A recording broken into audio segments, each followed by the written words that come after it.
하나님의 말씀 마태복음 27장 57절에서 61절까지 말씀입니다.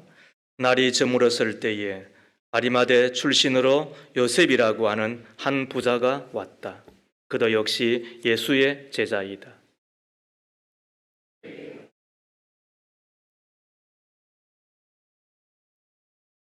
그래서 요셉은 예수의 시신을 가져다가 깨끗한 삼배로 쌌어.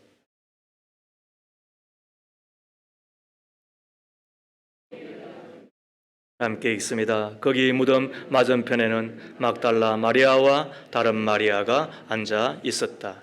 이는 하나님의 말씀입니다. 하나님 감사합니다. 아멘. 청비는 신앙 고백입니다. 라는 제목으로 하나님의 말씀을 함께 나누기를 소망합니다. 먼저 질문부터 시작하겠습니다. 나는 중산층인가? 자, 여러분 이 질문에 어떻게 답하시겠습니까? 나는 중산층인가? 아마 나 정도면 중산층이지 이렇게 여기는 분이 있을 거예요. 예, 축하드립니다. 예, 중산층 되면은 좋잖아요. 또 중산층을 지나면 또 상류층이 될 수 있으실 거니까 예, 축복합니다. 통계청에 의하면 소득을 중심으로 통계청의 발표에 의하면 이 땅에 플러스 마이너스가 있겠지만은 한 50% 정도에서 60% 가까이 사람이 중산층 사람이다 이렇게 이야기하고 있습니다. 그럼에도 아직은 내가 중산층은 아닌 것 같은데 하시는 분이 있다고 한다면 제가 다시 여쭙겠습니다. 그러면 중산층은 되고 싶으십니까? 아마 대부분은 중산층 정도는 되고 싶다 이렇게 대답하실 것 같습니다. 왜냐하면 중산층이 되면 큰 문제 없이 누릴 것 누리고 먹고 마시고 잘 사는 것이니까 말이죠. 자, 그렇다면 다시 묻습니다. 어떤 조건을 가져야 중산층이 되는 걸까요? 자, 중산층이 되는 조건, 그게 어떤 것이 있을까요? 이 한국의 직장인들을 중심으로 물었습니다. 그랬더니 다음과 같은 조건을 가지면 중산층이라고 생각을 한대요. 한 5가지 정도가 되는데 첫 번째, 부채 없이 아파트 30평 이상 소유자, 월급여 500만 원 이상인 분, 자동차는 2000cc급 중형차 소유한 분, 그리고 네 번째는 예금액 잔고가 1억 이상 보유한 분, 그리고 마지막으로 해외여행 1년에 한 차례 이상 다니는 것, 다 가지면 좋겠지만 그렇지 않다 하더라도 아무튼 이 정도 되면 중산층이다 이렇게 한국 직장인들은 생각한대요. 자, 그렇다면 다른 나라에는 어떨까요? 이 프랑스의 이 퐁피두 대통령이 제시한 중산층의 기준이 6가지가 있는데요. 첫 번째는 저들은 우리와는 좀 달라요. 외국어를 하나 정도 할 수 있어야 하고 직접 즐기는 스포츠가 있어야 하고 다룰 줄 아는 악기가 있어야 중산층이라고 이야기하고 남들과는 다른 맛을 낼 수 있는 요리를 만들 수 있어야 하고 사회 문제에 대한 공적인 분노에 의원이 참여할 줄 알아야 되고 약자를 도우며 봉사활동을 꾸준히 할 때 그를 중산층이다 이렇게 이야기한대요. 영국은 어떨까요? 옥스퍼드 대학이 제시한 영국의 중산층 기준입니다. 첫 번째가 페어플레이를 할 것, 자신의 주장과 신념을 가질 것,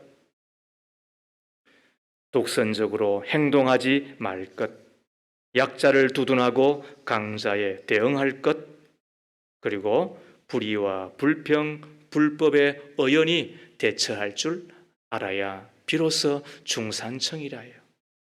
자, 또 미국에서 가르치는 이 중산층 기준이 있습니다. 미국 공립학교에서 제시한 기준인데, 자신의 주장에 떳떳하고 사회적인 약자를 도와야 하며 부정과 불법에 저항하여야 하고, 그리고 테이블 위에 정기적으로 받아보는 비평지 하나 정도는 놓여 있어야 비로소 중산층이래요. 자, 제가 이렇게 각국과 우리나라의 중산층의 조건 혹은 기준을 말씀을 드렸는데, 이유가 뭘까요? 우리나라 직장인들이 생각하는 중산층의 조건과 그리고 소위 선진사회가 생각하는 중산층의 조건의 차이가 여러분 느껴지셨어요? 뭐예요? 자, 마지막 우리 한국 직장인들이 생각하는 중산층 조건이 뭔지 한번 펴보세요. 부채 없이 아파트 30평, 월급이요 500만 원 정도, 자동차는 2000cc 중형차 소유, 그리고 예금액 잔고가 1억 이상은 되어야 되고, 해외여행 뭐 한 번 1년에 이상 하면은 뭐 더 좋고. 그런데 우리 다른 프랑스나 영국이나 미국이 가르치는 이 정도 되면 중산층이지라고 하는 것과 차이가 뭐예요? 저들은 첫 번째로 중산층의 조건으로 돈을 꼽은 나라가 거의 없다, 아예 없다라는 거예요. 그런데 우리는 거의 모든 게 다 물질, 돈이잖아요. 이 차이 정도는 느껴지시죠? 그러고 보면 왜 그런지 모르겠습니다만, 그런데 이게 오늘 이곳에 오셔서 예배를 드리고 있는 우리들과, 그리고 소위 세상에서 직장 다니면서 생각하는 사람들과의 생각의 차이가 거의 없다는 것 아닐까요? 여러분, 제가 잘못 보셨나요? 우리도 다 돈 하시잖아요. 그리고 돈 있으면 뭔가 이렇게 어깨에 힘이 쏙 들어가고, 돈 있으면 뭐 못할 것도 없고, 그리고 돈 있으면 재미나게 살고 멋지게 살고 폼 잡고 살고 어깨 펴고 살고, 그리고는 돈 있어야 중산층이지 이렇게 생각하는 우리들, 제가 잘못 보았나요? 지금 설문조사에서 혹은 그쪽 나라에서 일반적으로 이야기하는 것인데, 자, 이쯤에서 하나 여쭤보겠습니다. 과연 그렇다면 물질 중심의 것들로 중산층을 이룬 우리들이 행복하냐는 거예요. 지난 2021년 5월 19일 날 한국개발연구원 KDI의 경제정보센터가 발간한 나라경제 5월호에 따르면 한국의 2018년부터 2020년 평균 국가 행복 지수가 10점 만점에 5.85점이었는데 전체 조사 대상 국가 149개국 가운데 62였다는 거예요. 행복 지수가. 문제는 더 심각합니다. OECD 국가 38개국 가운데 한국의 행복 지수가 몇 등쯤 될 것 같아요? 들으면 아마 놀랄걸요? 35위 국가 가운데 38개국 가운데 35위래요. 와, 이거 심각합니다, 이거. 올해 2023년에 발표된 행복 지수도 그다지 다르지 않아요.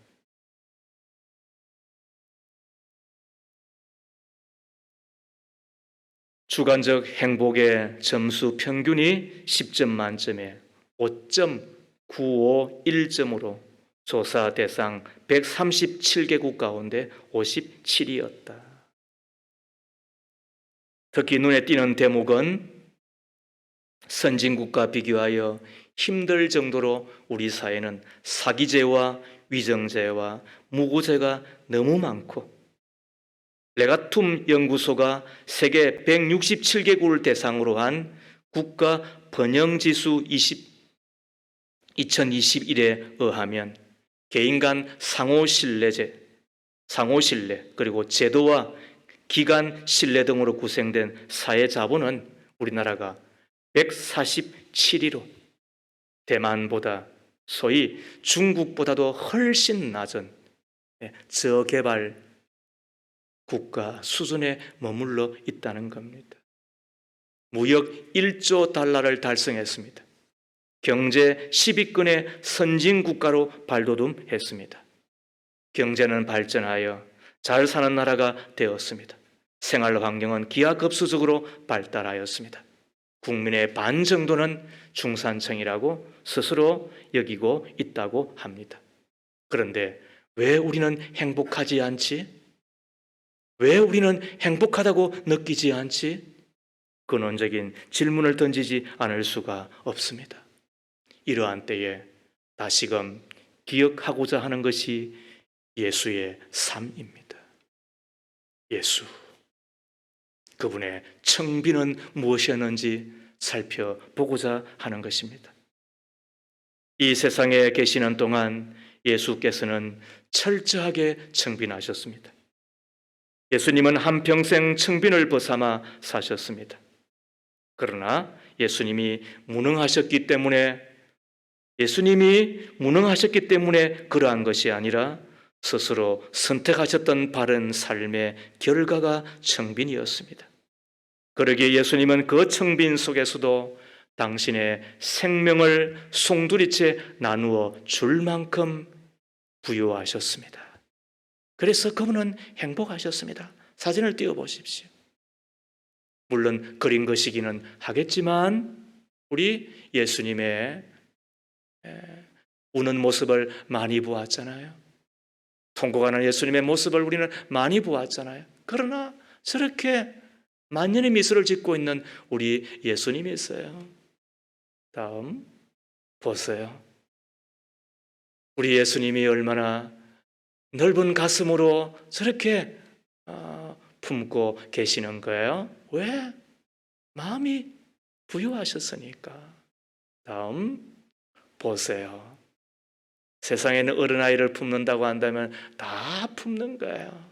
그리고 이빨이 드러날 만큼 웃으시는 예수, 아마 2000년 전에도 마찬가지였었을 거예요. 다음 보십시오.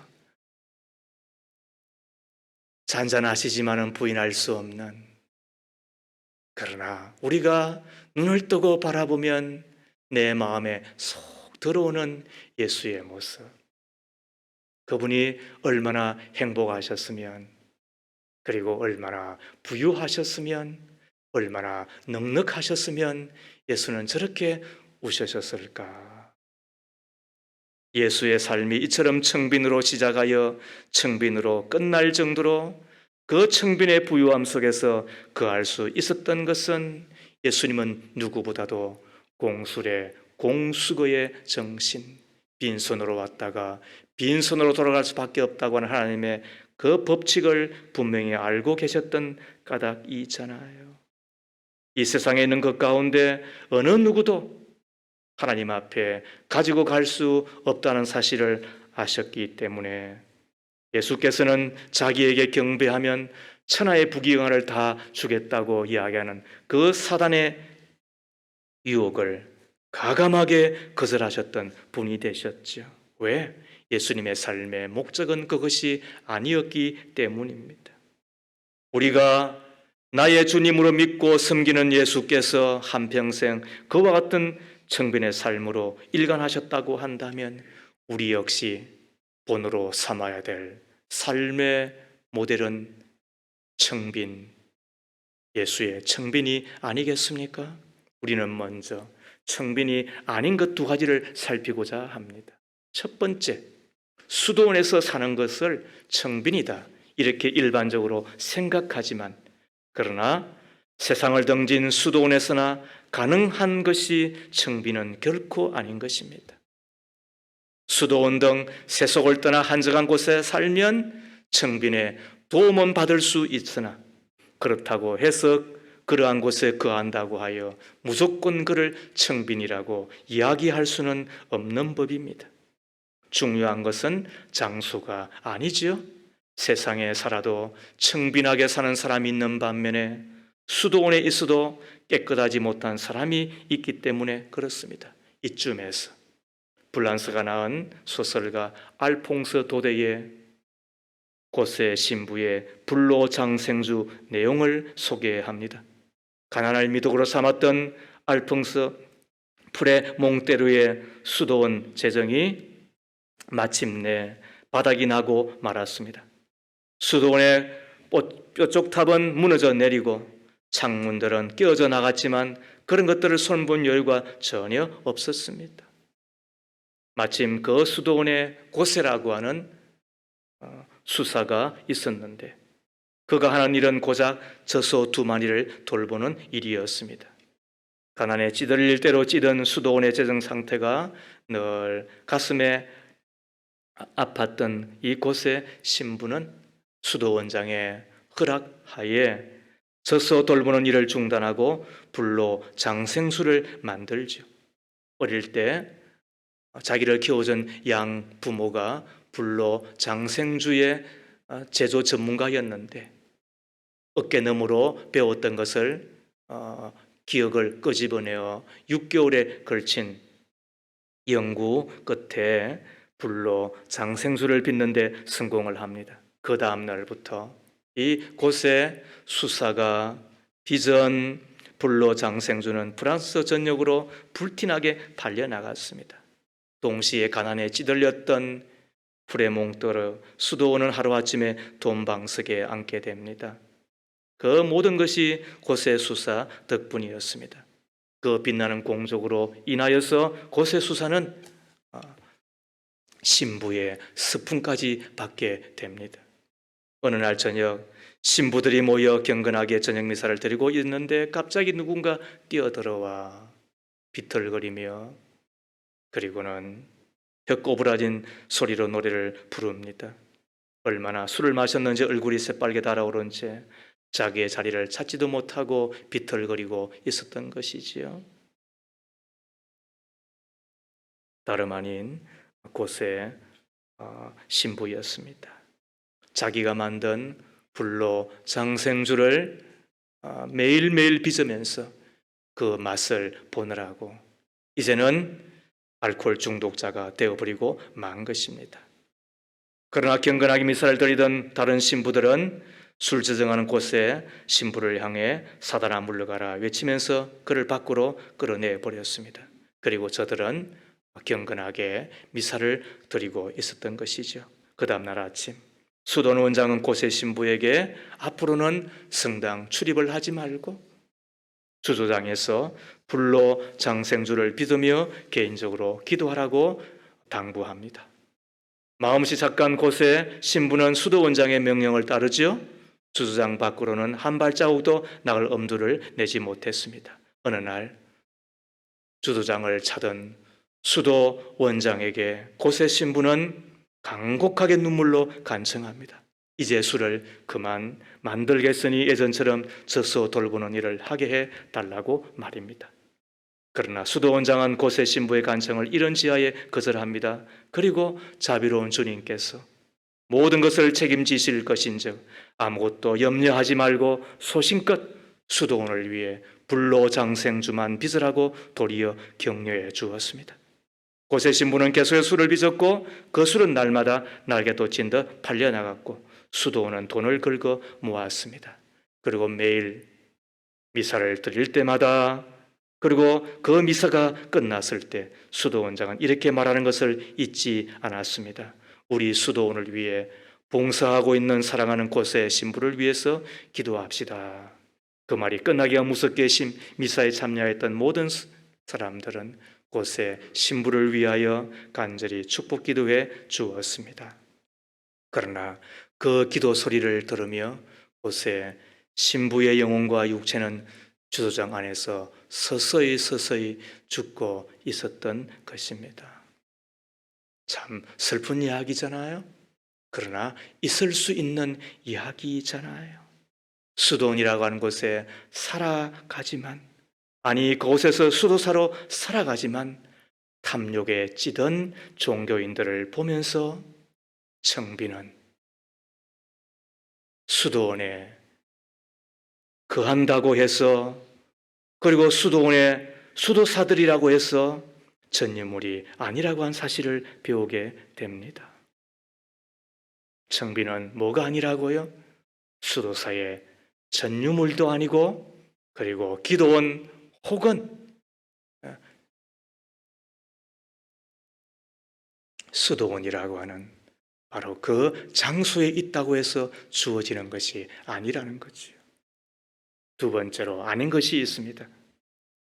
청비는 물질의 많고 적음을 두고 말하는 것이 아닙니다.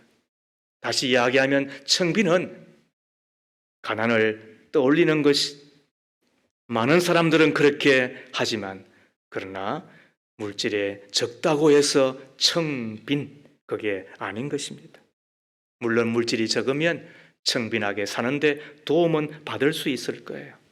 그러나 가난하다고 해서 다 청빈한 것은 아니에요. 물질적으로 부유하였음에도 불구하고 청빈의 삶을 실천하였던 사람들을 우리는 보게 됩니다. 영국에서 청교도 혁명이 실패로 돌아가자 박해를 피하여서 참 자유와 평화를 실현하기 위하여 북미 대륙으로 떠나였던 사람들을 우리는 청교도라고 부릅니다. 가면서 그들은 한 가지 꿈을 갖게 됩니다. 가서 검소하게 살고, 가서 말씀대로 살고, 그곳에서 마음껏 신앙생활하며 그곳을 낙원으로 만들어보자. 이것이 저들의 꿈이었습니다. 그래서 저들은 목숨을 걸고 대서양을 지나, 그리고는 바로 신대륙 미국에 도착하게 되죠. 그들은 도착하여 처음부터 엄격하게 청빈의 삶을 살아가게 됩니다. 켈빈에게서 배운 듯 합니다. 켈빈은 세계 내적 내핍주의라고 하는 그 경건 생활을 내세우며 사치는 죄라고, 하나님이 주신 물질을 가지고 교만하게 살거나 사치하거나 낭비하는 것은 하나님께 죄짓는 것이라고, 이것을 소위 청지기 의식, 집사 정신이라고 이야기하는데, 그것을 저들은 따랐던 거예요. 내 재산은 내 것이 아니다. 다만 나는 관리자일 뿐이다. 나는 하나님의 재산을 지키는 집사이기 때문에 나는 내 재산을 하나님이 기뻐하실 일만을 위해서 사용해야 된다. 저런 정신을 가지고 살고, 그리고 그 청교도 의식, 그리고 청지기 의식, 집사 정신이 지금의 미국을 만들어낸 것 아닙니까? 그래서 미국에 가보면 교회들이 참 많아요. 그 교회를 지으며 제일 먼저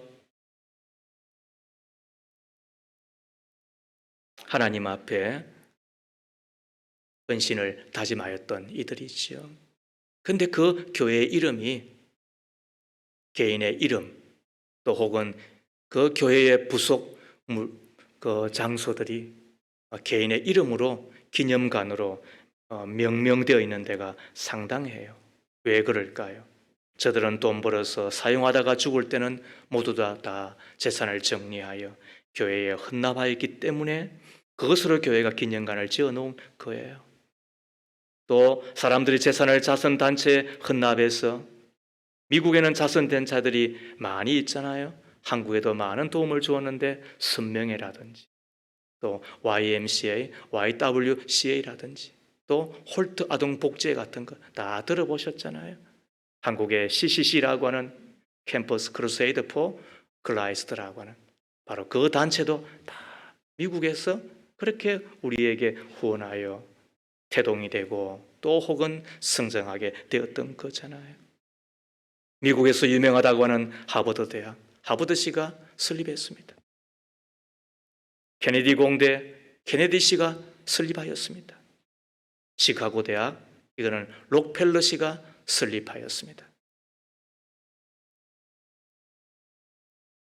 저들은 이름을 내었다 손치더라도, 그러나 그 이후에 자손들이 전혀 그 경영에 관여하지 않을 뿐만 아니라 아예 록펠러 같은 경우는 내 이름을 감춰야 된다고 이야기를 하며 저들은 후원하는데 전적으로 다 언급하였지만 그러나 남기는 것으로 그 이후에 그것이 서여지는 것으로 저들은 감사한 사람들이었죠. 똑같은 사람인데 어떻게 저들은 이처럼 살아갈 수가 있었을까? 그것이 바로 집사정신, 청지기 의식이었잖아요. 청교도들은 그래서 청빈의 삶의 표상이 되는 거예요. 그렇다고 저들이 물질적으로 가난했나요? 전혀 그렇지 않아요. 청교도들은 열심히 일하였고 땀의 대가로 물질을 거두었고 그리고 큰 부자 되었습니다. 동시에 그 물질을 주신 이가 하나님임을 기억하고 저들은 나누고 그리고 섬기고 대접하고 축복하는 그런 청빈의 삶을 살아낸 거잖아요. 자, 우리는 여기서 정리가 되는 거예요. 청빈은 가난한 거예요? 그건 오해예요. 청빈은 똑같은 말이 뭐냐면 청부예요. 그러므로 물질에 적고 많음을 가지고 청빈하다 이렇게 말하지 않아요. 그리고 어떤 장소에 또 혹은 그곳에 있다고 해서 자동으로 청빈하다 그 이야기도 우리는 하지 않아요. 그리스도인들이 추구하는 청빈이란 깨끗함이에요. 그 깨끗함, 물질, 정신 이것이 청빈의 핵심 가치인데 자, 오늘은 성경을 통하여 세 가지를 배웁니다. 그렇다면 우리 그리스도인들이 추구하는 청빈의 정신은 뭔가? 첫 번째, 청빈은 자유인 것입니다. 청빈은 뭐라고요? 자유예요. 자유란 허영으로부터의 자유, 사치로부터의 자유, 그리고 헛된 체면으로부터의 자유를 의미합니다. 현대인들의 집안을 한번 들여다볼까요? 우리 가운데는 많은 분들이 빌라 혹은 아파트에 사시잖아요. 그죠? 자, 여러분들이 머물러 있는 그 집에 자, 아래로 한번 보세요. 내가 누워있는 그 아래에 누가 다 있어요? 다 누워있잖아요, 지금. 다 그곳에 침대에 있잖아요. 자, 여러분들의 집에서 위로 한번 봐보세요. 놓아져 있는 세탁기 냉장고 위에 뭐가 있어요? 다 세탁기 있잖아요. 다 냉장고 있잖아요. 맞죠? 여러분들이 누워야 되는 그 스마트폰 위에 뭐 있어요? 다 스마트폰 다 있잖아요. 아래에 또 뭐가 있어요? 다 스마트폰 있잖아요. 그러고 보면 계층에 따라 가구며 집기들이며 어쩌면 그렇게 똑같은지 모르겠어요. 왜 그럴까요? 편리에 의한 것이기도 하겠지만 어쩌면 유행과 그리고 사치에 따른 결과이지 않습니까? 젊은이들의 혼수품도 예외일까요? 계층별로 거의 대동소이함을 보게 됩니다. 남이 그렇게 하니까 또 체면이 있으니까 구속당하여 우리는 그런 결과물들을 만들어내고 있는 거잖아요. 필요하기 때문이 아니라 남으로부터 업수 여김을 당하지 않을까? 그리고 이럴 정도는 해야 인정을 받으니까 똑같은 것 혹은 보다 더 나은 것들을 구입하는 어리석음과 낭비를 현대인들은 얼마나 자주 저지르고 있는지 모르겠습니다. 이처럼 그리스도인들을 청빈과 동떨어지게 하는 유행으로부터의 자유, 허영으로부터의 자유, 헛된 체면으로부터의 그 자유가 뭐라고요? 그게 청빈이라고 이야기하는 거예요. 청빈이란 그런 의미에서 아무것도 구입하지 않고 아무것도 내가 가지지 않는 것을 청빈이라고 성경은 말하지 않습니다. 구입할 수 있습니다. 예, 갖춰놓고 살 수 있습니다. 그러나 체면이 아니라 유행이 아니라 허영이 아니라 폼이 아니라 내가 꼭 필요한 것이기 때문에 내가 갖는 것이지요. 예수 그리스도를 보십시오. 요한복음 12장 6절에 의하면 예수님의 공동체에는 회개가 있었습니다. 다시 말하면 재정을 맡아서 관리해야 되는 사람이 있었다는 이야기입니다. 그의 이름을 우리는 가룟 유다라고 알고 있잖아요. 그 이야기는 예수님에게 뭐가 있었다? 돈이 있었다. 예수님이 병든 자를 일으키십니다. 눈먼 자를 치유하십니다. 문둥병자마저도 온전케 하십니다. 안전뱅이를 일으켜 주십니다. 죽은 자마저도 살리십니다. 아마 이 기적 앞에 사람들은 감동하고 그리고는 예수 그리스도를 통하여서 하나님을 믿고 그리고 자발적으로 헌금을 하였겠죠. 그래서 아마 상당한 돈이 되었던 것 같습니다. 관리해야 했었죠. 그리고 그 돈을 가지고 전도여행과 혹은 선교여행도 하였겠지만 그러나 또 한편으로는 옷도 사 입고 먹을 것도 충분하게 구입하신 듯 합니다. 예수님께서는 돈이 없었기 때문에 아무것도 걸치지 않으시고 알몸으로 사신 것이 아니고 또 그것 때문에 청빈한 것도 아니었습니다.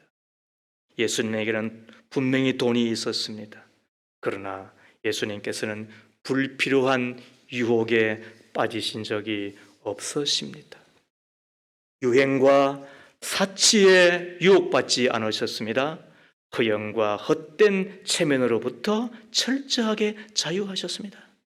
그래서 그분은 우리의 청빈의 본보기가 되는 것입니다. 청빈은 뭐라고요? 자유입니다. 사치로부터의 자유, 허영으로부터의 자유, 체면으로부터의 자유인 것입니다.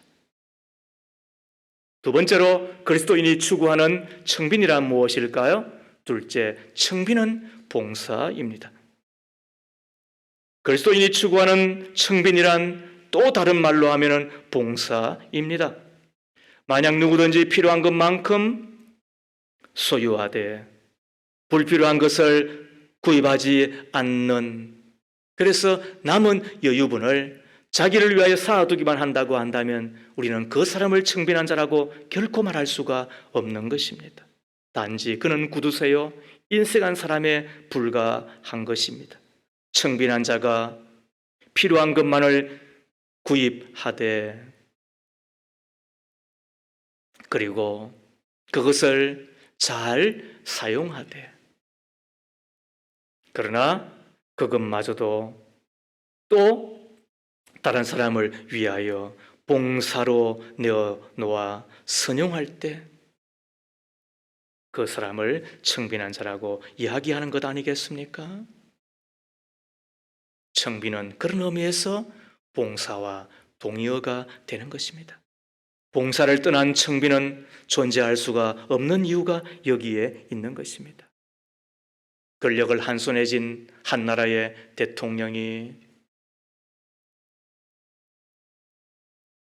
아방궁과 같은 관저에 거하고 그 나라에서 가장 큰 차를 타고 있다 하더라도 자기가 손에 쥔 그 권력으로 백성을 섬기고자 하는 마음, 봉사자의 마음을 갖는다고 한다면 그는 비록 높은 자이나 청빈한 자라고 이야기할 수 있는 이유가 여기에 있는 것이지요.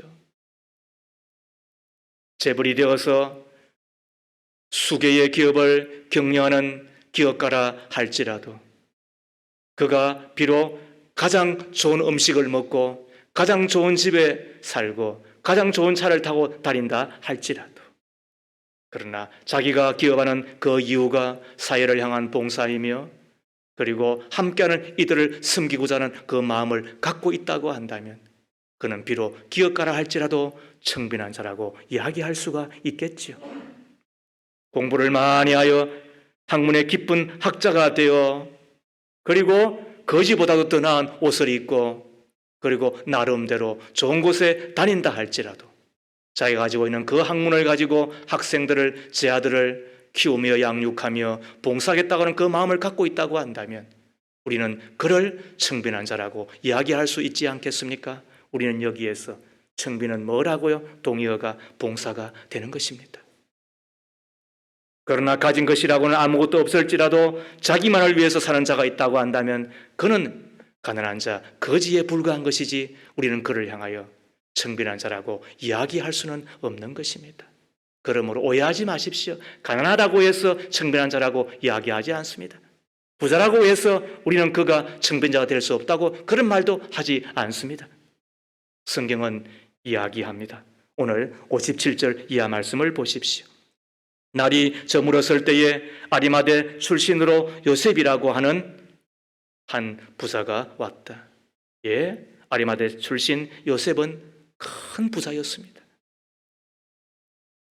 그도 역시 예수님의 제자이다. 이 사람이 빌라도에게 가서 예수의 시신을 내어달라고 청하니 얼마나 용기가 있어요? 빌라도가 내어주라고 명령하죠. 그래서 요셉은 예수의 시신을 가져다가 깨끗한 삼배로 싸서 자기의 수의를 입히는 거예요. 그리고 60절을 보세요.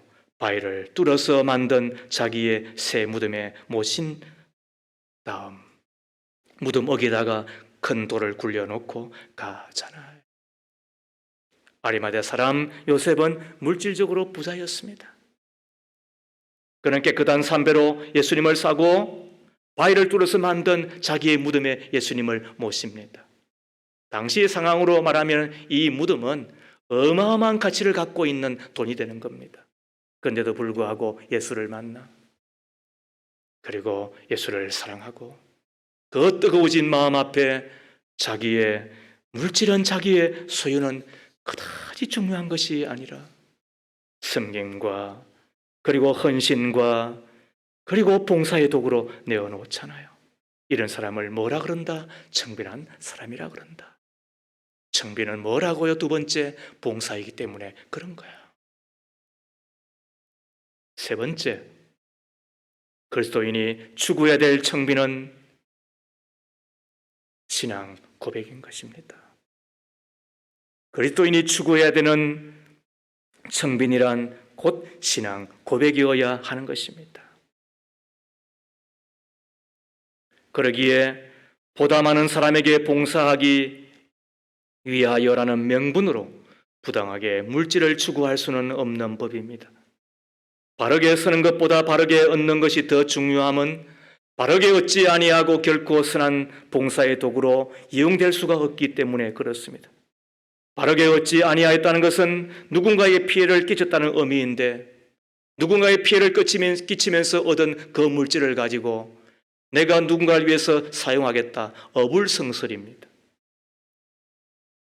그러기에 물질을 구하는 데서부터 시작하여 물질을 사용하는 데까지 이르기까지 물질과 관련된 삶의 전 과정이 하나님을 향한 바른 신앙 고백이 될 때 우리는 그를 청빈한 자라고 이야기하는 것이지요.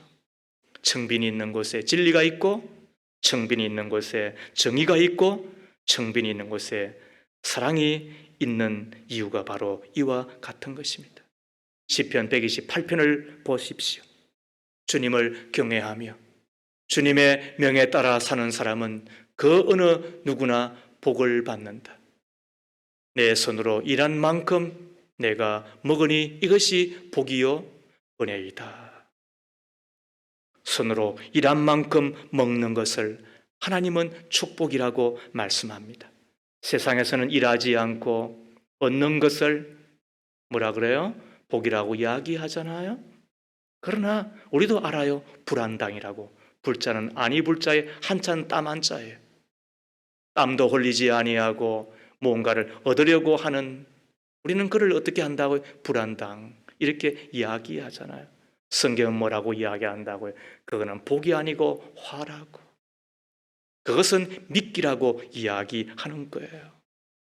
손으로 일하지 않고 먹는 것에 맛을 들이면 잠시는 행제인 것처럼 보이나 나중에 그것이 인생을 망치는 화가 된다는 사실을 우리는 기억하는 거예요.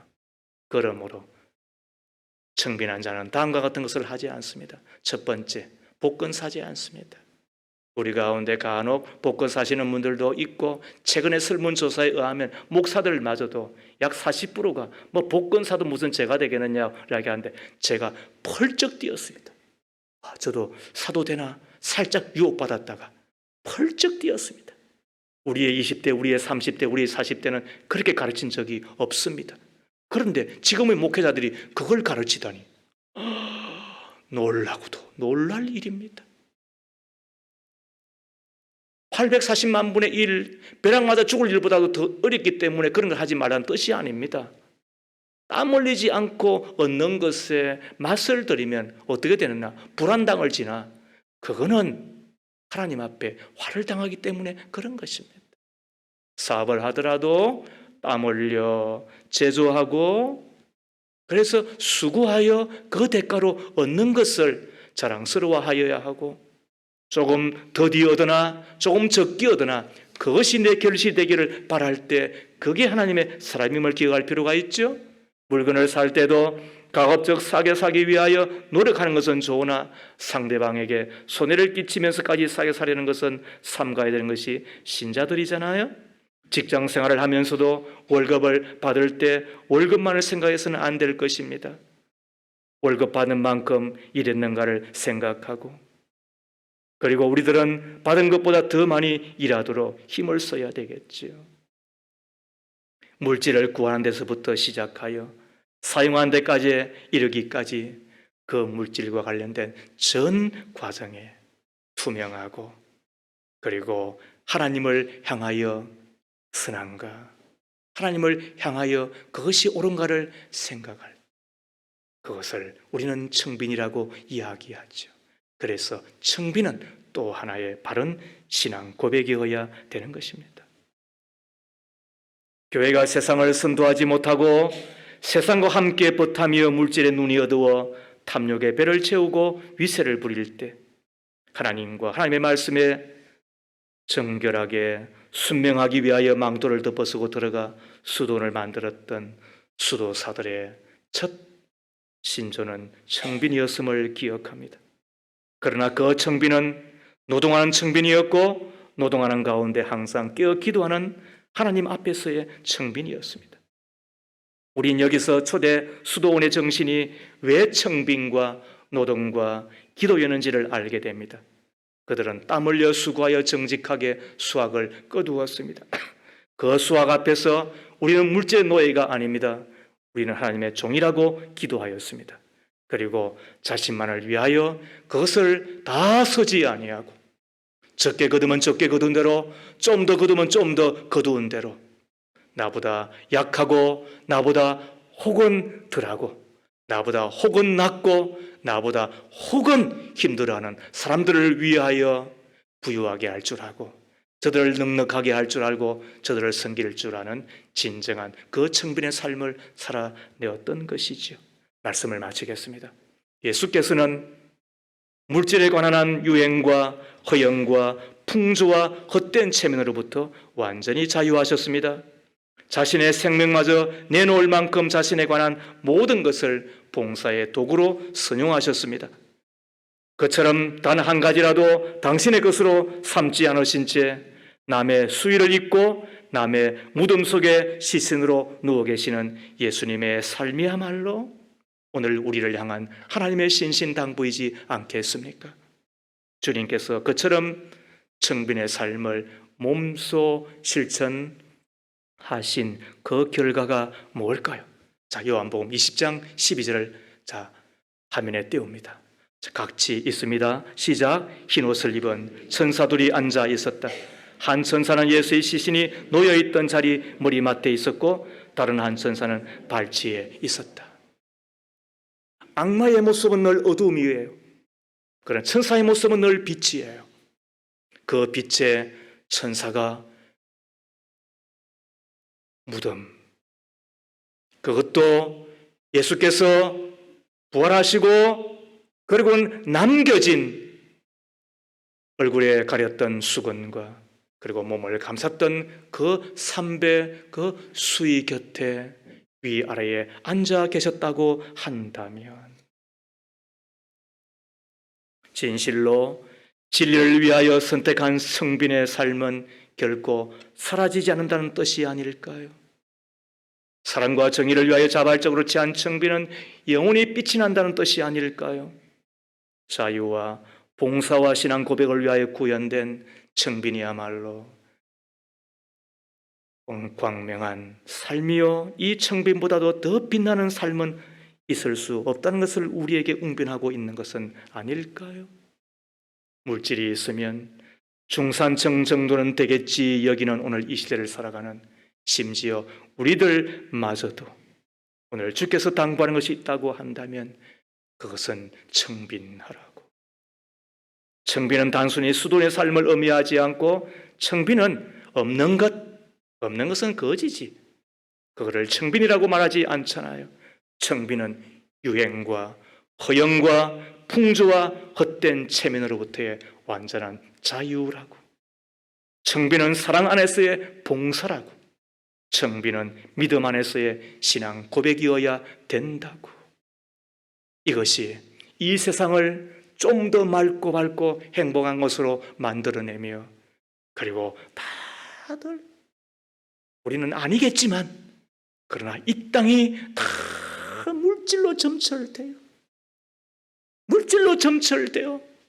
그리고 뭔가 더 가지면 멋있고, 그리고 맛있고, 그리고 폼 잡고 대단하게 살 것처럼 여기는 우리들인데, 그리고 그쯤 올라왔는데, 그런데 결과는 행복하지 않은데, 불행하다는 이야기를 한 건 아니니까 이러면 오해하지는 말아요. 행복하지 않은데 그렇게 지금 목말라는 우리를 향하여서 주께서 당부하는 것이 있다고 한다면 뭐라고요? 청빈이지요. 이 청빈하게 사셨던 예수 우리가 꼭 기억하고, 그리고 부자 되어도 청빈하게, 그리고 혹은 아직 안 주셨다 하더라도 그 청빈의 삶, 자유요, 봉사요, 그리고 신앙의 고백임을 잊지 않는 저와 여러분 다 되기를 주의 이름으로 축복합니다. 존귀하신 주님, 이 땅에 오셨을 때도 33년간을 사시는 가운데도, 그리고 마지막 죽으시고 부활하신 그 증거로 남겨놓으신 빈 무덤 안에서도 청빈하셨던 주님, 유행과 허영과 잘못된 풍조로부터 헛된 체면으로부터 자유가 청빈이라고. 내가 가지되 내 필요를 지나 봉사의 도구로 내어놓는 것이 청빈이라고. 그리고 그 물질과 관련된 우리의 삶이 하나님을 향한 우리의 신앙 고백이 청빈이라고.